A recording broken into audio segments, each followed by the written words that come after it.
Hi, my name is Paul from Ottawa, Ontario. I'm reviewing the Vermont Castings cooking grill and fire pit.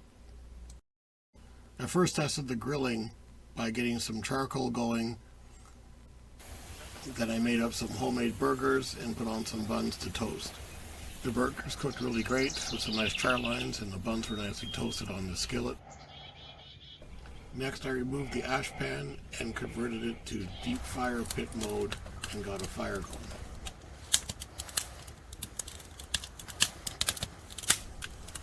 The ember screen did a good job of containing the fire, and the included poker let you lift it into place. The airflow vents made for a near smokeless fire, and the steel body radiated heat nice and evenly.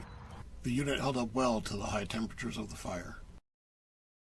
The air vents allowed the wood to burn completely, and there was very little ash. And the included cover will protect it from the elements. I like the versatility of this unit, that you can change from grilling to fire pit, and its substantial steel construction should last for years. I would recommend the Vermont Castings cooking grill and fire pit to my family and friends.